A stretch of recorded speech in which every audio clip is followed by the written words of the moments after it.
She brought donuts. She's so nice. You know. Oh, my bad. We on? Oh, I'm sorry. CashColorCannabis, a high level of conversation on LivehiphopDaily.tv. There's gonna be some people listening to this later, like, what the fuck? Because they was doing that long that he didn't even know he was on air.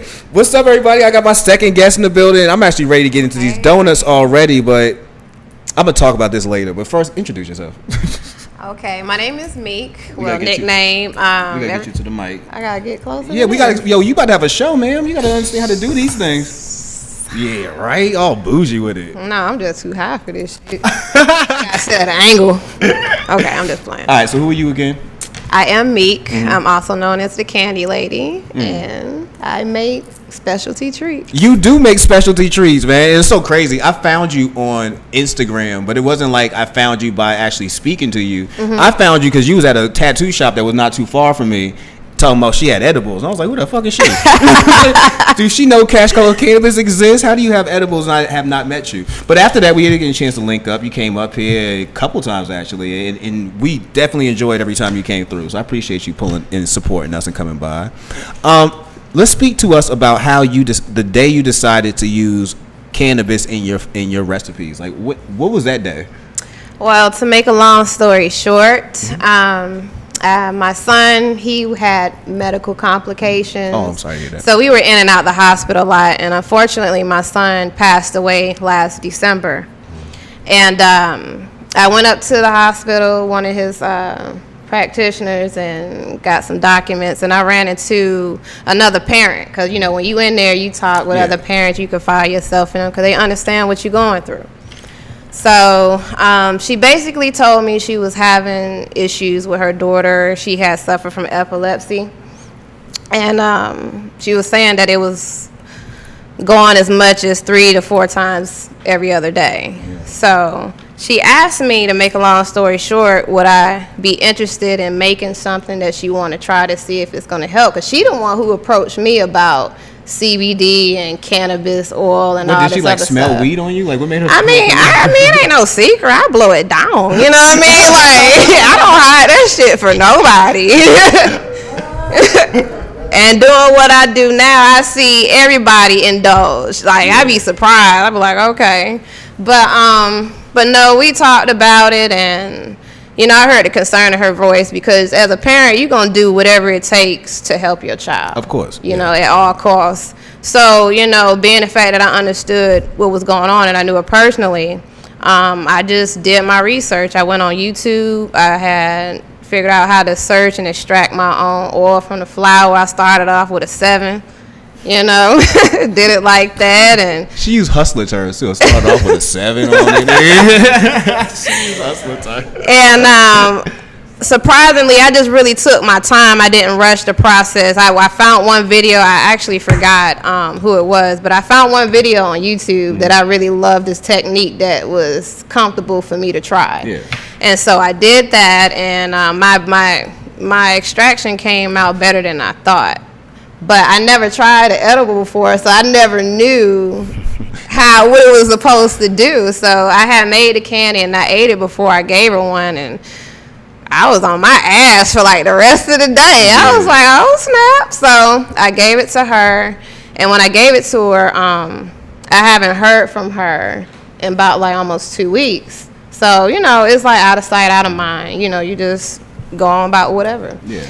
And she called me like right before midnight, and pretty much told me and broke down crying and said like how her daughter's seizures started decreasing. She was only having like 3 of them a week. That's what's up.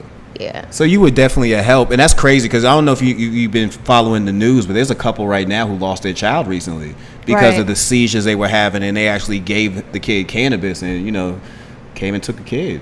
Yeah, I mean, I honestly didn't know anything about it, you know what I'm saying? I'm not even going to sit up here in front like I was just this major stoner that knew every strain and potency or whatever. I just found out the difference between sativa and indica, you know? It was just like, I was just a smoker. I just wanted good gas. Don't give me no bullshit. Yeah. And give me my, give me all my ounces, my points.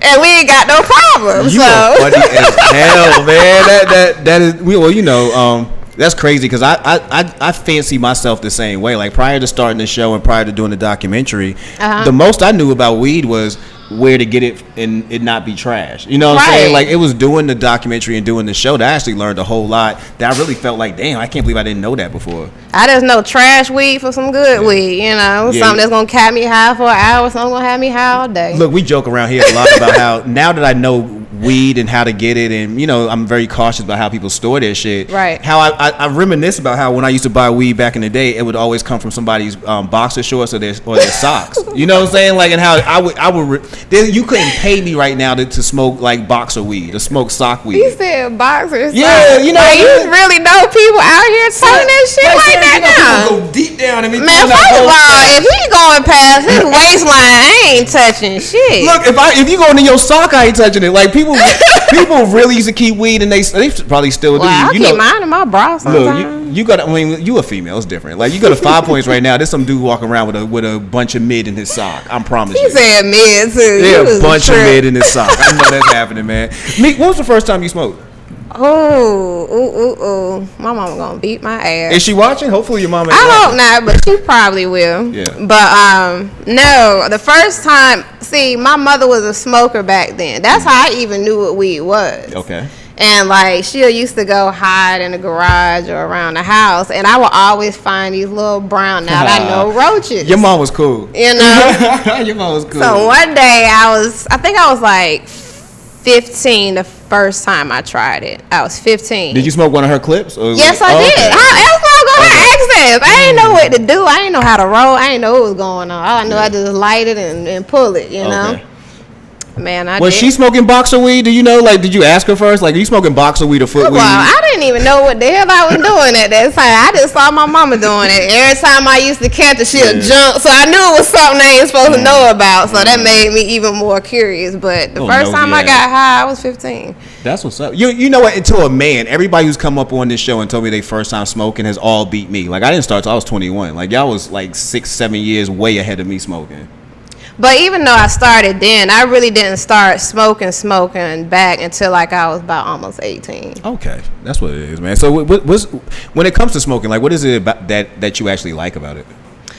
I mean, you know, it's just like, it just depends on my day. Like if I have that long, rough day at work, you know, I want to roll a blunt. I don't want to hit no papers. I just want to just pull that and just exhale my whole day away. You told me about your job one day, and I was like, I'm pretty sure you smoke. You know what I'm saying? Like dealing with all them packages and stuff. I'm pretty sure you smoke. Dealing with all them racist ass white people. Where you be dropping off at? Oh man, I'd be over there and like, it doesn't even matter. Sadie Springs, Roswell, Mount Ferrin, and oh man, look, I promise you, some of them packages, I be like Jordan with it, like swish. No, you don't want to do that. They got cameras. You don't want to be online looking crazy.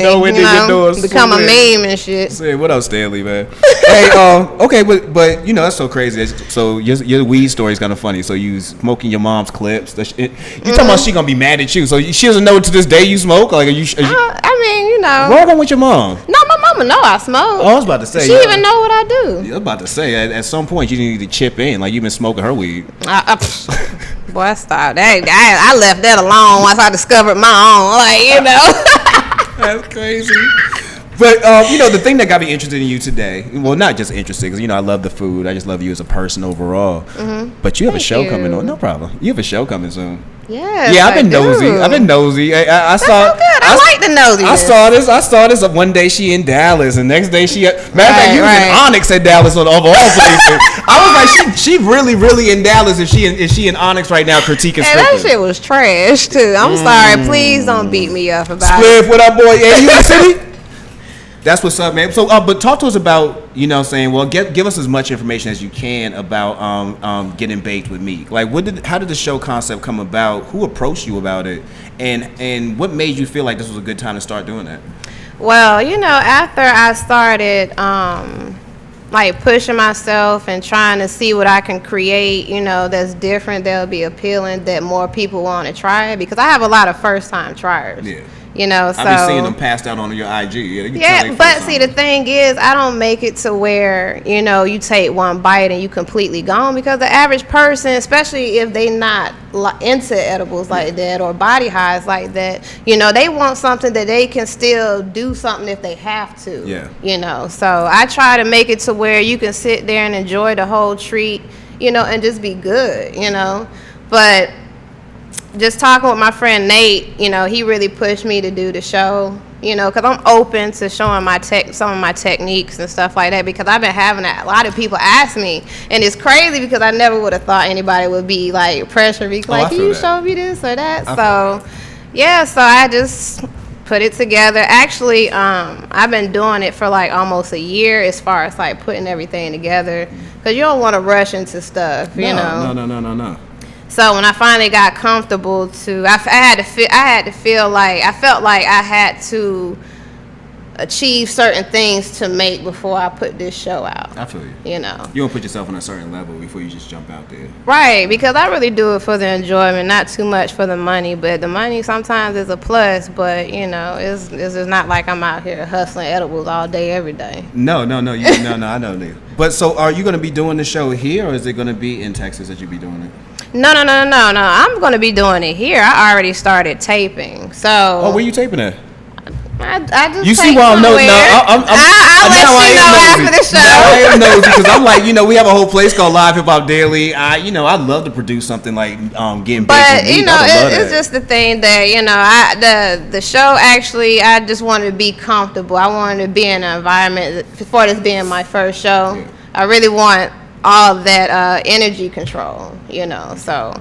And I wanted to be more personable, because, like, the guests that I might have up there, I had a couple of people fall through already. And shout-outs to Few, because he's actually directing and editing everything. So, Few times 10, thank you. I love you. Few times 10, man. What up, boy? I remember Few from bar exam days up at Apache Cafe. Shout out to Mike Sick. Yeah, so I'm going to try to put it out probably after the 4th of July. Okay. And just pretty much just having people that I vibe with and I have good conversation with. I like their art. I like their music. And you're going to see some of my friends. It's like people who ain't got shit going on just want to sit there and chop it up and get high and eat. So. Oh, I want to come through. So, when are y'all going to book me on this show? Because I'm ready to pull up.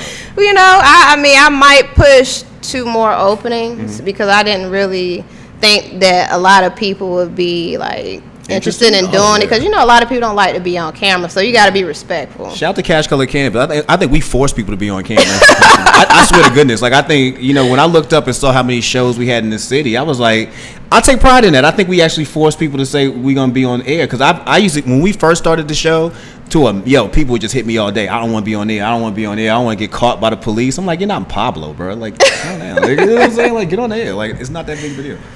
But yeah, but no, that's how we came up with the show. I just want my guests to feel comfortable. I really want it to be like one-on-one, or, you know, just see the transition of them from going sober into the high, you know, in mid-conversation. So it's going to be real trippy. It has been a little trippy, too, so it's cool. Hey, Spliff, what up, man? Spliff say you want to DJ your show, so I got to put this together. Oh, good. Yeah, you got to follow her. Follow her at Candylady219. Jump in the DMs. She'll answer. She said jump in the DMs. Jump in the DMs. She'll answer, bro. So are you nervous about doing the show? No. I was nervous on my first taping because I was overthinking too much. And then, like, once I finally just got comfortable, I was just like, you know what? I'm not trying to be uniform. You know, however the show go, how it goes, you know. So once I started doing that, like, now I have, like, a better space with it. So I'm don't let my anxiety catch up with me too much. That's what it is. So when you look at your show, like, what are your goals for the show? Like, do you want to see yourself being like the Black Martha Stewart, or, you know what I mean? Like where do you see the goals? What are the goals? Well, honestly, I love the fact that a lot of people are starting into getting in their own creation with edibles, especially Black people that needs to be in this industry and take control over that. And I like, even though you have your traditional brownies, Krispies, and cookies, I like it that I'm seeing a lot of people pushing themselves to do different things. I like meals. Yeah. So. That's like seeing people come up with meals. You feel me? Like, 'cause like you say, everybody can do, like, treats are not that hard to do. Not saying I'm gonna try to make them. I'm just saying treats aren't that hard to do. When I sit down and see people make like fried chicken and like collard greens and shit like that, and that's infused, buddy. That's what I'm here for, man. So I appreciate you. Like, I watch you every day on your IG. I am nosy like that, and I'm watching you. You try a lot of stuff, but like you're not sticking just to treats. No. I always want to see, what it is that I can do different, and if it's going to be a success. I had a couple of fails, but that comes with the territory. Yeah, you gotta fail. But but mostly overall, like I just like pushing myself, and I like to see people get excited of what I'm gonna make. That really like keeps me going, because I love everybody that be the ice cream you me. made. The ice cream you made that time for us. You brought some up. You talk about having somebody on their ass.